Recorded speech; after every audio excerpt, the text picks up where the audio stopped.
Pero en los próximos minutos, querido amigo, querida amiga, nos adentraremos en las profundidades de este fascinante atributo.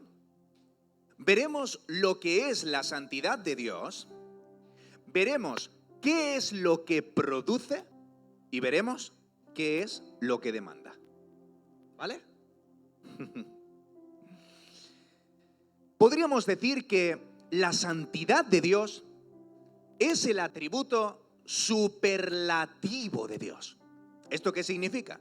Que la santidad de Dios es el atributo supremo del Señor.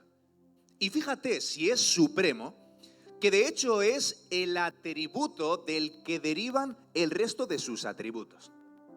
Esto no quiere decir que la santidad de Dios sea el atributo más importante de Dios, sino que es el atributo que mejor hace la diferencia entre el creador y la criatura.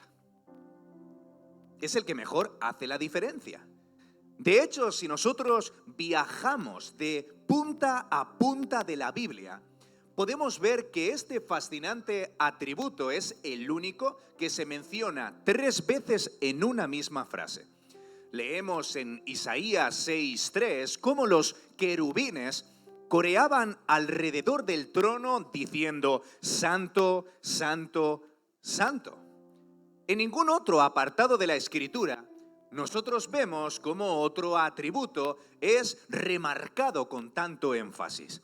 Nosotros no vemos que la Biblia diga justo, justo, justo, o que la Biblia mencione otro atributo esas mismas veces. Y en el lenguaje bíblico, hermanos, mencionar algo 3 veces es darle un énfasis de suprema importancia. Y fijaos, hermanos, si la santidad de Dios es importante, que de hecho es un atributo ontológico de Dios. ¿Qué significa la palabra ontológico? Que viene del ser de Dios. La santidad de Dios es el atributo necesario de su ser.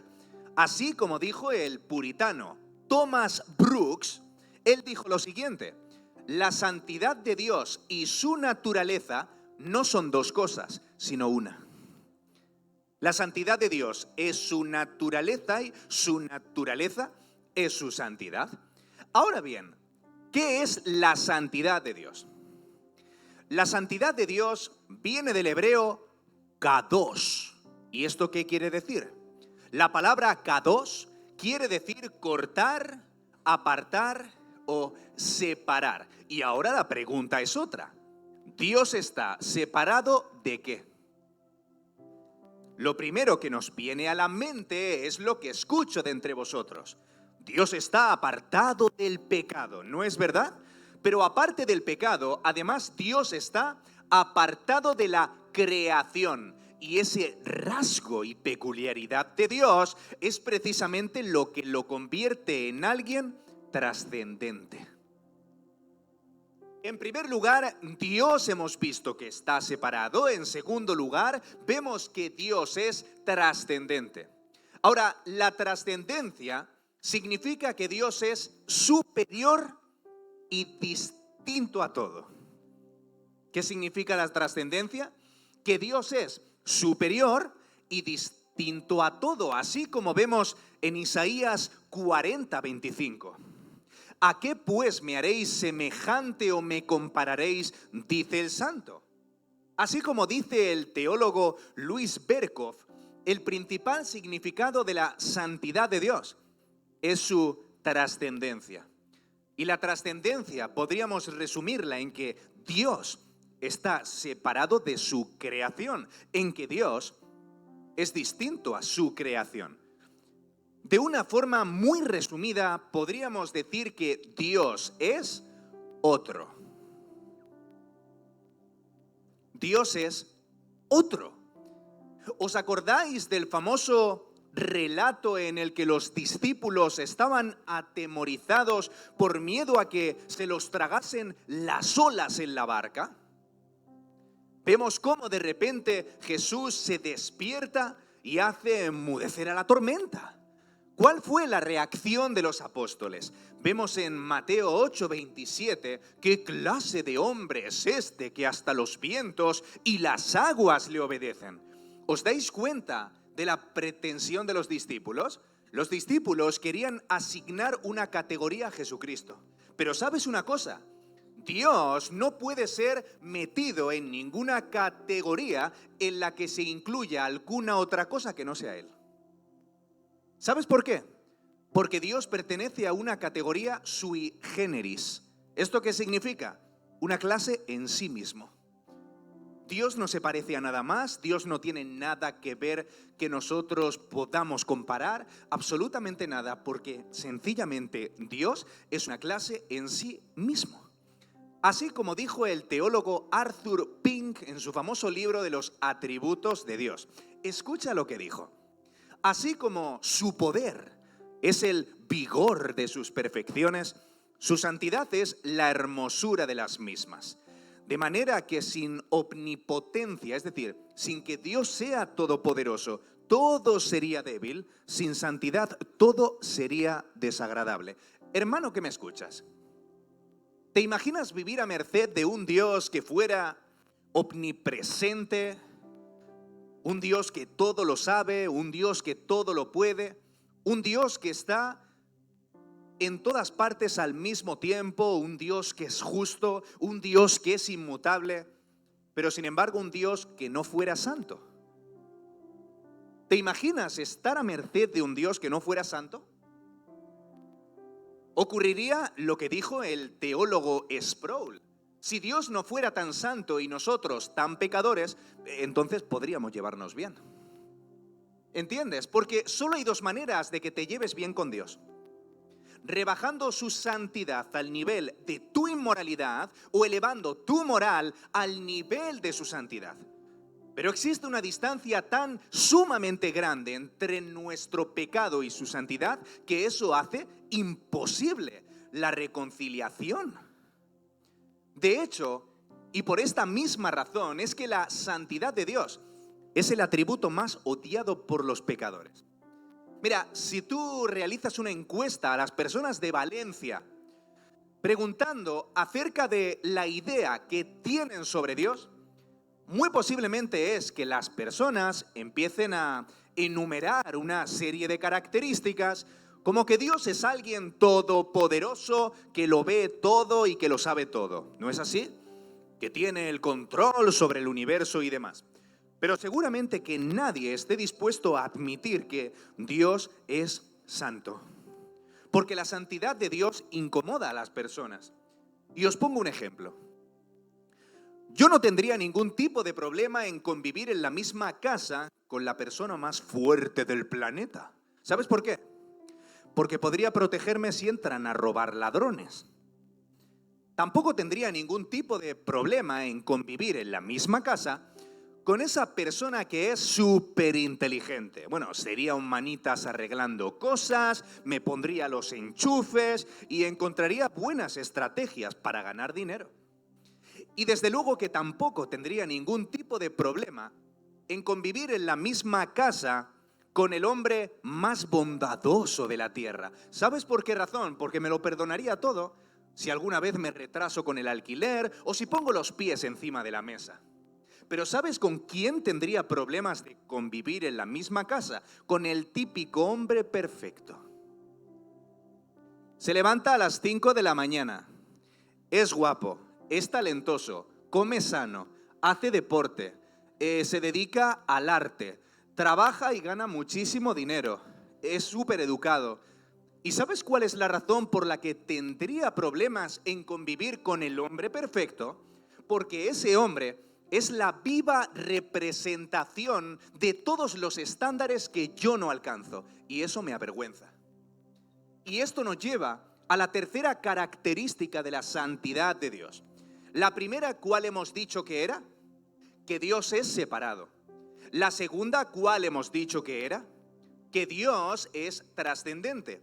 Y la tercera característica de la santidad de Dios es que el Señor no solamente está separado y es trascendente, sino que también tiene una gran pureza moral. Dios es puro moralmente. Y esto lo vemos en Habacuc 1:13, cuando la Escritura nos dice: muy limpios son tus ojos para ver el mal. Esto también lo vemos en el Salmo 5:4, porque tú no eres un Dios que se complace en la maldad. Y esto también lo vemos en Juan 1:5, cuando nos dice: Dios es luz y no hay tinieblas en él. En resumen, Dios odia el pecado. Ahora, ¿sabes cuál es la razón por la que Dios odia el pecado? Él no odia el pecado porque sea ese abuelito del cielo al que le enfurece todo lo que te divierte, o ese vecino tiquismiquis que te toca el timbre cuando tienes la música a todo volumen. No. Dios odia el pecado por este motivo que se encuentra en Isaías 59:2. Pero vuestras iniquidades han hecho división entre vosotros y vuestro Dios, división, y vuestros pecados han hecho ocultar de vosotros su rostro para no oír. ¿Sabes por qué razón Dios odia el pecado? Porque el pecado te separa de Dios.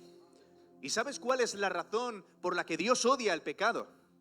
Porque Dios detesta estar separado de ti. ¿Dios odia estar separado de ti? Vale, peguemos un frenazo.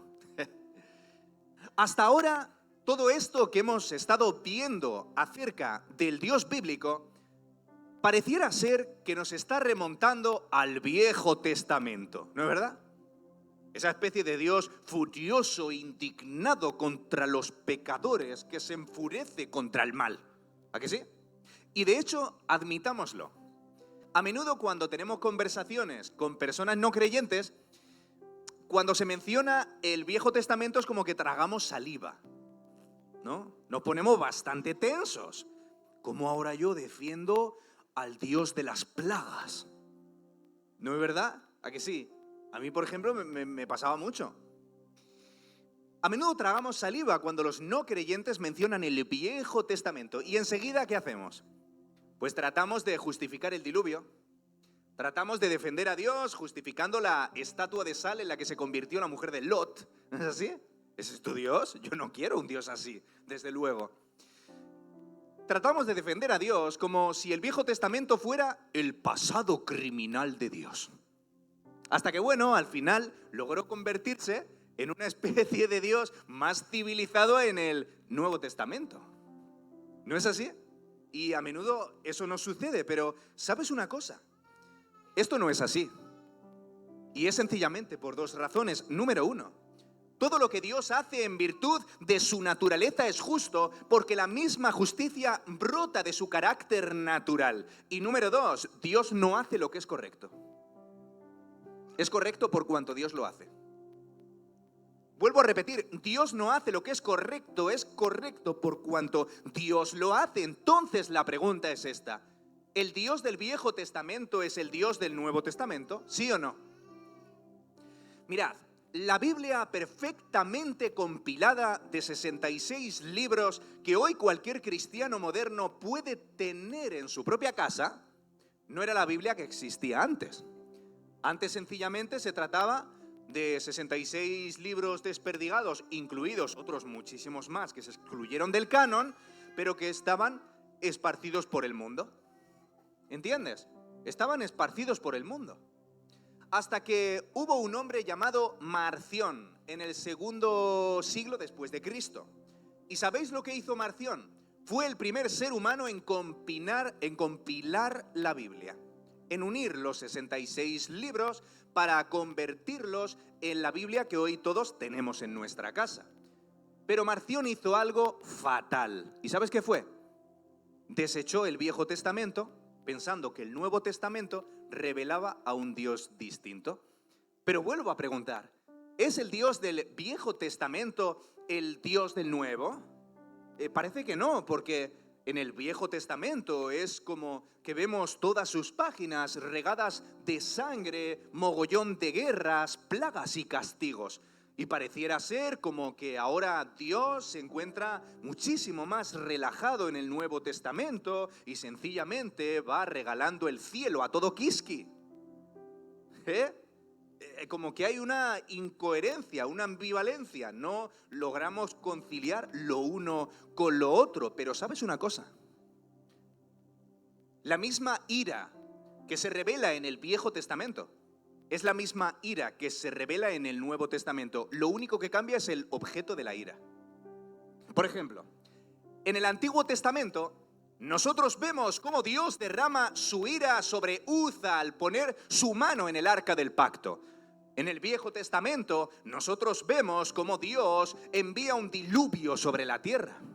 En el Viejo Testamento nosotros vemos cómo Dios mata literalmente a 15.000 israelitas en el desierto.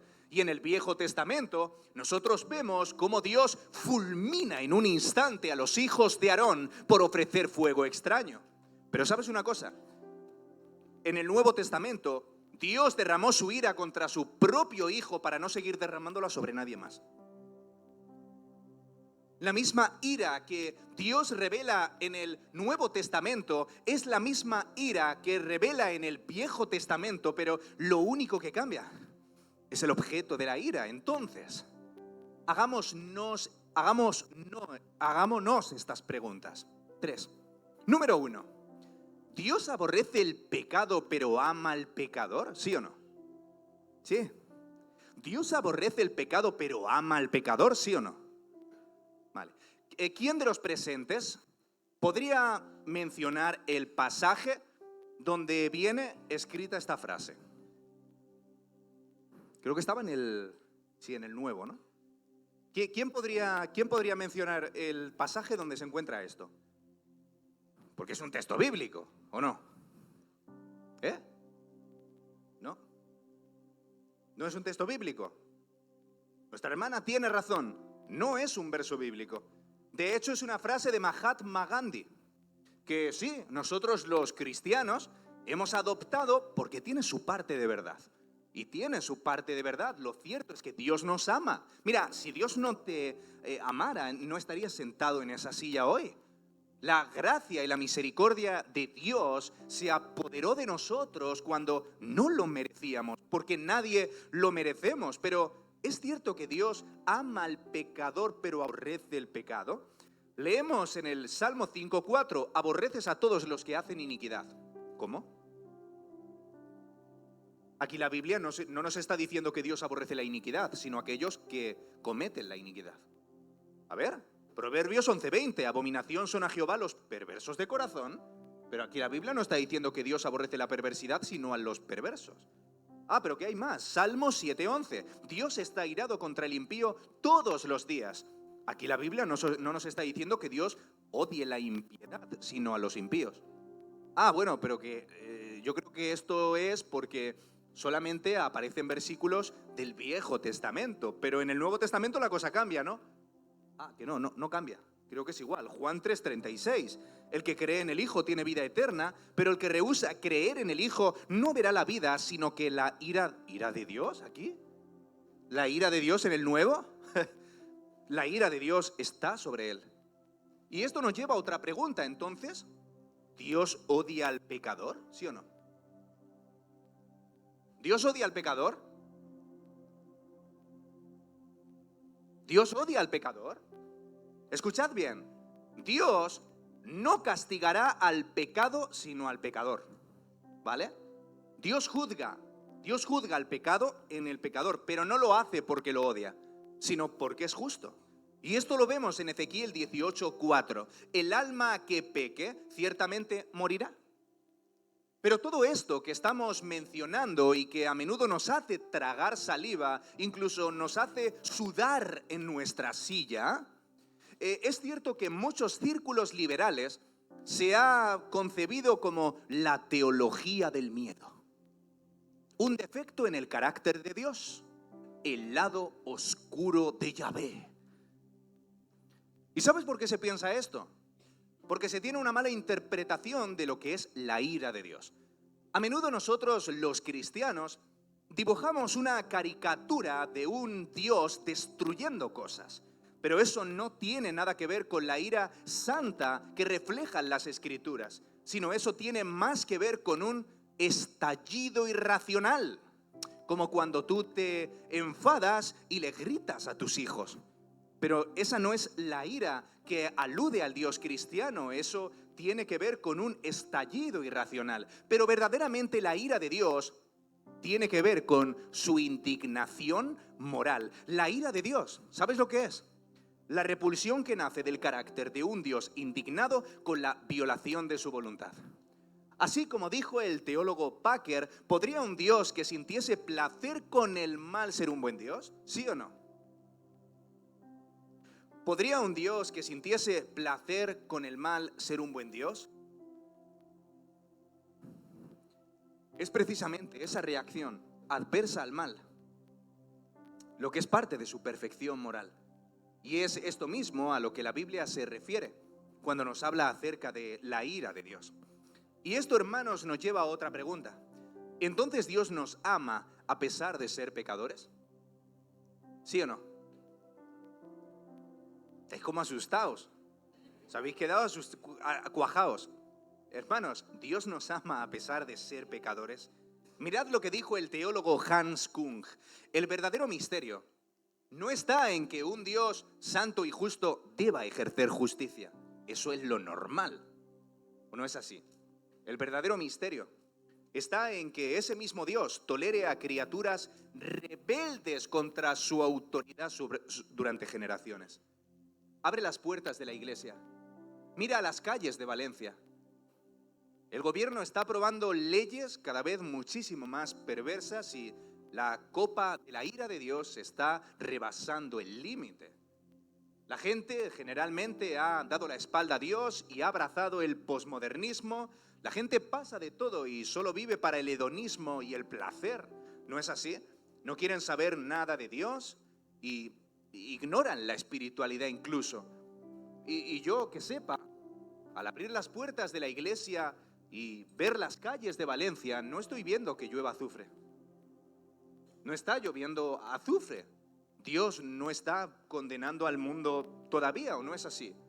O si no, te propongo el reto de que ahora mismo menciones un solo versículo bíblico en el que Dios aparezca condenando a alguien inocente. ¿A que no lo hay? Enséñame un solo versículo en la Biblia en el que Dios condene a alguien inocente. No lo hay. Sin embargo, vemos innumerables momentos bíblicos en los que Dios, en los que Dios extiende misericordia a personas que son culpables. Entonces, hermanos, por supuesto que Dios ama a los pecadores. Por supuesto, porque la ira de Dios no proviene de un sentimiento vengativo. Es decir, Dios no recurre a la furia para desahogarse. ¿Entiendes? Como nosotros hacemos, o como tú, hermanita, al gritarle a tu marido. Nosotros no hacemos eso, Dios no recurre a la furia para desahogarse. ¿Y sabes por qué razón? Por otro rasgo del carácter de Dios que viene también en la Biblia, y es su longanimidad. Dios es longánimo. ¿Esto qué quiere decir? Bueno, pues el Salmo 103:8 lo expresa bien. Misericordioso y clemente es Jehová, dice, lento para la ira y grande en misericordia. ¿Sabes lo que es la longanimidad de Dios? Es la paciencia con la que Dios decide ejecutar su ira. Es decir, que antes de ejecutar su ira, Dios la pospone, como tú cuando pospones la alarma para despertarte por la mañana. Vale, 5 minutos más, 5 minutos más, 5 minutos más. Pues del mismo modo que tú pospones el despertador para dormir un poco más, así de ese mismo modo, Dios pospone su ira. ¿Sabes para qué? Dios la pospone para darte el tiempo suficiente de que te arrepientas y no ejecutar su ira.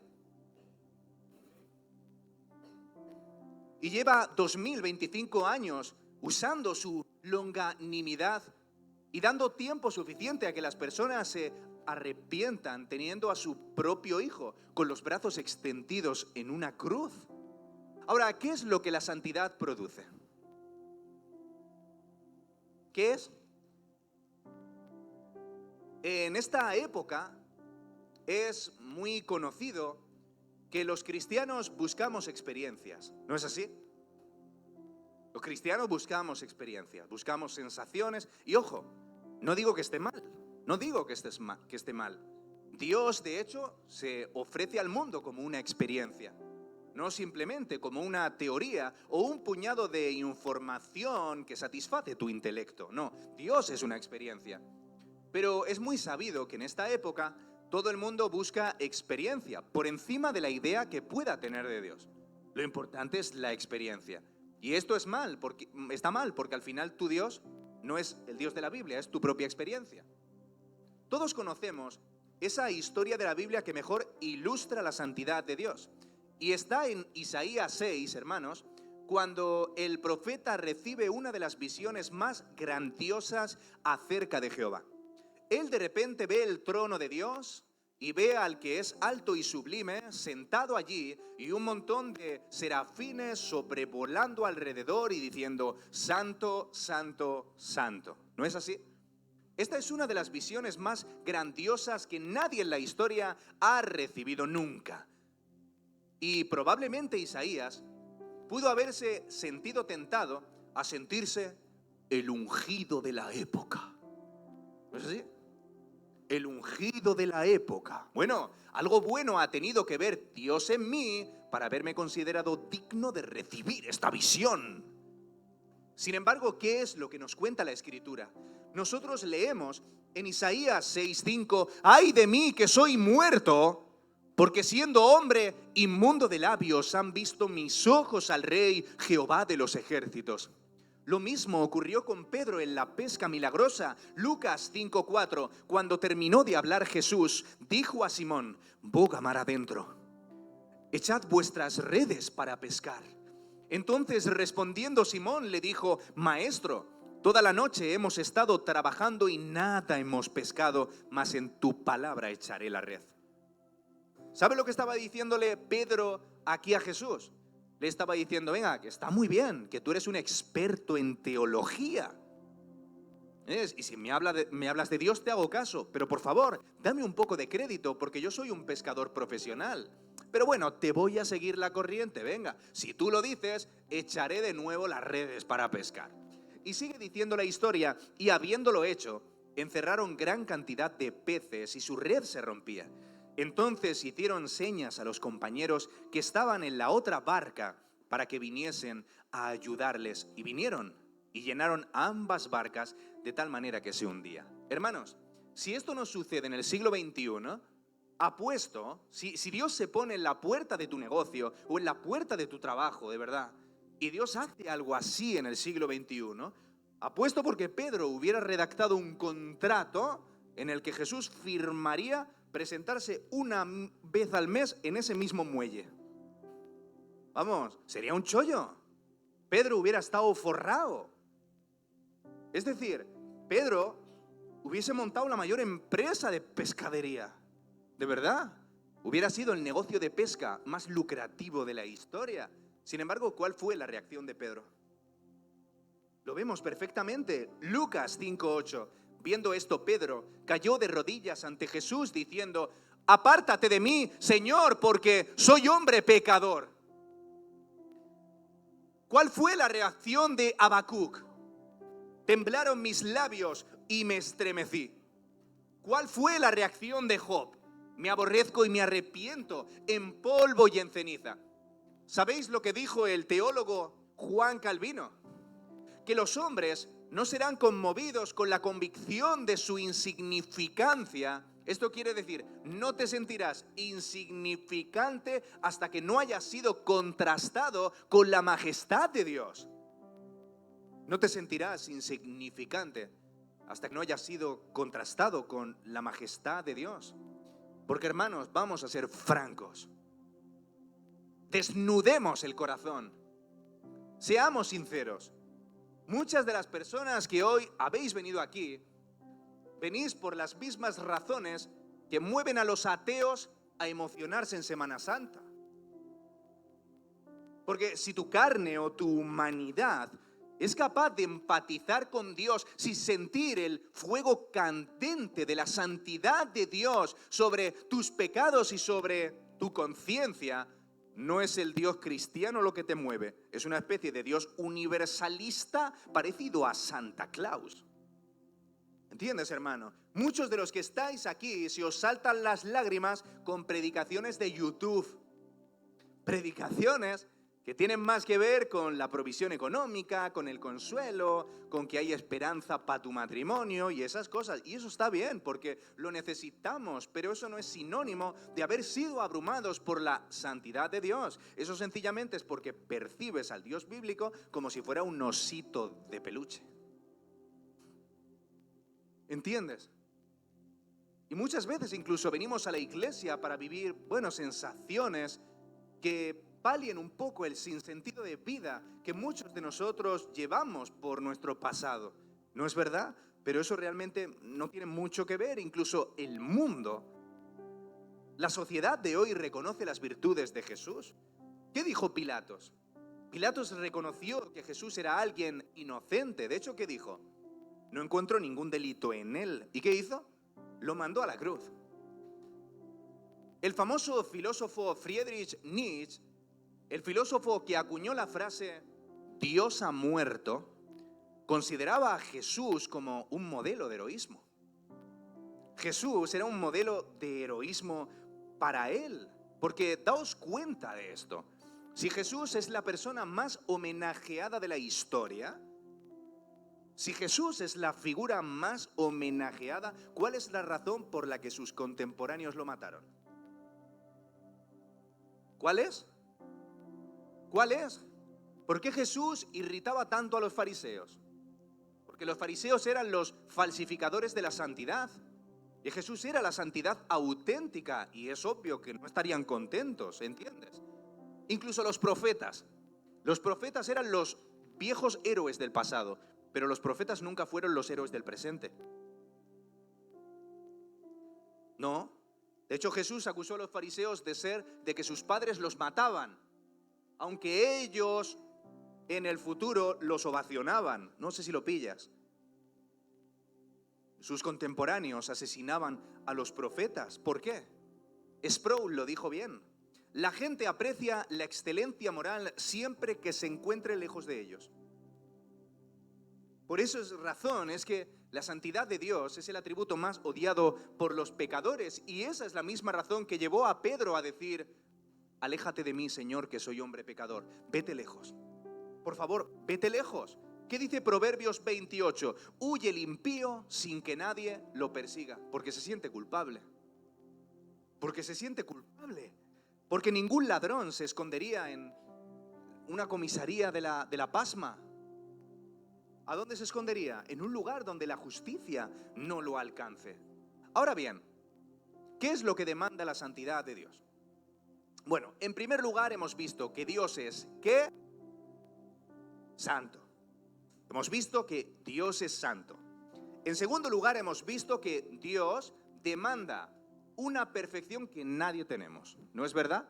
Y en tercer lugar hemos visto que la ira de Dios debe ser vertida en el pecado a causa de la justicia. ¿Vale? A causa de la justicia. Ahora la pregunta es esta: ¿cómo podemos aplacar la ira de Dios? ¿Haciendo buenas obras? ¿Viniendo a la iglesia? ¿Siendo altruista? ¿Abriendo una ONG? ¿Siendo solidario? ¿Haciendo el bien? ¿Cómo? ¿Cómo podemos aplacar la ira de Dios? Y aquí termina el mensaje. ¿Cómo? Hermano, la doctrina de la propiciación es todo lo que tengo para ti. Y ahora voy a explicar lo que es, para aquellos que no lo sepan. La doctrina de la propiciación es todo lo que tengo para ti que tienes problemas de alcoholismo. La doctrina de la propiciación tengo para ti que le estás siendo infiel a tu marido. La doctrina de la propiciación tengo para ti, tú que piensas que el evangelio recae sobre tus méritos morales.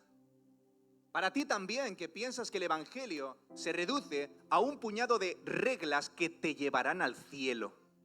Y también para ti, que te sientes debilitado, que te sientes culpable, que sientes que has fracasado en tu espiritualidad porque estás a cada 2 por 3 igual que siempre. Porque ves que no avanzas en tu vida espiritual, porque dentro de ti hay cientos de culpas por lo que hiciste en el pasado. La doctrina de la propiciación es todo lo que tengo para ti. Ahora, ¿qué es la doctrina de la propiciación? ¿Sabe lo que es? que la ira de Dios debe ser apaciguada a través de un medio que la apacigüe. Ya está. La ira de Dios debe ser apaciguada a través de un medio que la apacigüe. De hecho, en otras religiones paganas de la historia ya existía este concepto de propiciación, es decir, ofrecían sacrificios para sus dioses iracundos, ¿no es verdad? Ahora, lo que se distingue el cristianismo frente a esto es que el ser humano no tiene ningún sacrificio que aplaque la ira de Dios, solo que la contenga temporalmente. Como vemos, de hecho, en Hebreos 10:4, porque la sangre de los toros y los machos cabríos no puede quitar el pecado. Ahora, para entender lo que es la propiciación, hay que entender de dónde viene esto. Pues viene del propiciatorio. Y esto aparece en el Viejo Testamento. ¿Qué es el propiciatorio, hermanos? Pues es un objeto que estaba sobre el arca del pacto, más concretamente en la tapa del arca, era donde se rociaba la sangre de los sacrificios y de ese modo Dios era propicio con el pecador. Encaja todo, ¿no? Dios era propicio con el pecador. Ahora, ¿dónde está nuestra arca? ¿Dónde está el arca? Indiana Jones la estaba buscando y todavía no lo ha encontrado. ¿Qué hacemos ahora si no hay arca? Hermanos, a Cristo es todo lo que tengo para vosotros. ¿Sabes dónde aterriza el Evangelio? En Cristo. ¿Sabes dónde empieza el Evangelio? En Cristo. ¿Sabes de lo que nos habla la Biblia de Génesis, Apocalipsis? De Cristo. ¿Sabes cuál es el hilo conductor que conecta Génesis con Apocalipsis? La primera hoja de la Biblia con la última, Cristo. El Evangelio no trata de ti. El Evangelio no trata de tus sueños. El Evangelio no trata de tus preocupaciones. Tranquilo, Dios se va a encargar de todo eso, sí. Dios te ama, es tu Padre. Dios te va a proveer, Dios va a estar contigo, Dios te va a restaurar. De verdad, Dios va a suplir todas las carencias afectivas que hay en ti. Dios va a llenar todos tus vacíos, pero el Evangelio no trata de ti. El Evangelio trata de la buena noticia frente a la mala noticia de que todos los seres humanos hemos pecado contra Dios y por tanto estamos condenados a una eternidad sin Él. Y la buena noticia es que Jesucristo se sacrificó para que eso no ocurriera. Vemos en Romanos 3, 24, 25. Escucha, por favor. Siendo justificados gratuitamente por su gracia, mediante la redención que es en Cristo Jesús, a quien Dios puso como ¿qué? A quien Dios puso como propiciación por medio de la fe en su sangre, la sangre que se rociaba sobre la tapa del arca, ¿no? Para manifestar su justicia a causa de haber pasado por alto en su paciencia los pecados pasados. ¿Sabes una cosa? Lo que ocurre en la propiciación. Ocurren dos cosas. Fijaos qué maravilloso es, por favor. En la propiciación Dios combina su naturaleza y su carácter. En la cruz, Dios combinó su naturaleza y su carácter. Ahora, ¿qué es esto? Por cuanto Dios es justo, debe condenar el pecado del mismo modo que si un juez es justo, debe aplicar justicia contra el asesino de tu madre.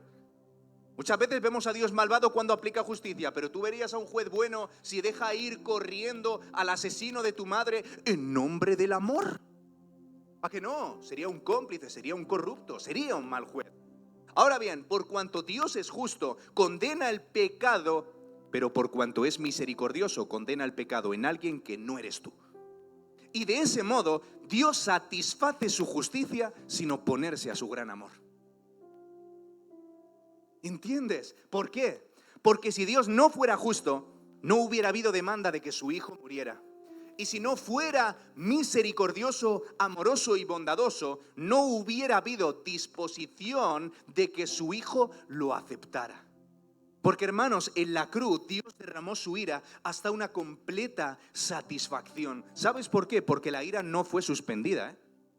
Muchos de nosotros, cuando vemos a ese Jesús que ilustran las series modernas de la actualidad, vemos a un tipo que fue muy bueno con nosotros, ¿no? Como una especie de hippie que va lanzando besos. Como una especie de abuelito senil que sencillamente está para conceder nuestros caprichos. Pero ¿sabes lo que me habla la figura de Jesús? Como el blanco de la ira de Dios. Y gracias a que la ira no fue suspendida y fue aplicada en alguien que no eres tú, es que hoy la ira puede ser suspendida en ti. Porque, hermano, la ira no fue suspendida. De ese modo, Dios habría sido un consentidor de nuestros pecados. La ira fue aplicada, pero la ira fue suspendida en ti. Fue suspendida en ti y fue aplicada en Cristo. Y de ese modo, Dios es satisfecho. Tú no eres condenado y Jesús es glorificado. Vamos a orar. Vamos a orar, hermanos. Vamos a ponernos en pie. Vamos a ponernos en pie. Pediría a los músicos, si pueden, que vengan por aquí. Vamos a apagar un poquitín las luces para tener un tiempo de intimidad. Bueno, Señor, te doy muchísimas gracias porque tu palabra ha sido predicada, Dios.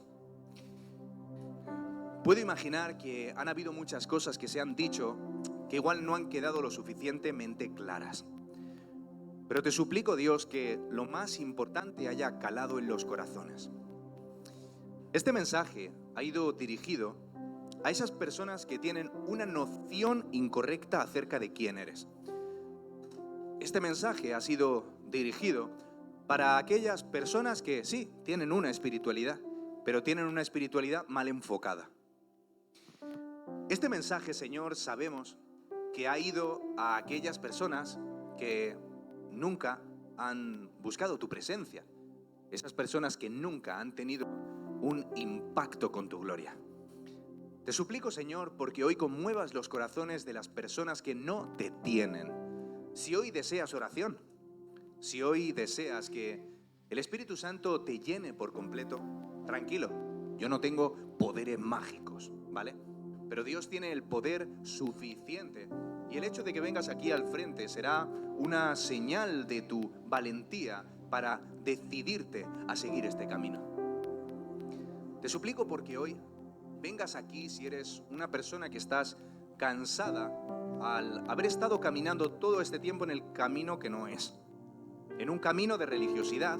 Vamos, pasad adelante, venga sin miedo. Un camino de religiosidad y ese camino nos agota a todos porque el cristianismo no trata de nuestras fuerzas. Hoy te invito a venir a los brazos del Evangelio verdadero. Hoy te invito a venir a los brazos de ese Jesús que sigue vivo y no se mantuvo muerto en el sepulcro. Te suplico que vengas aquí. Vamos a orar todos juntos.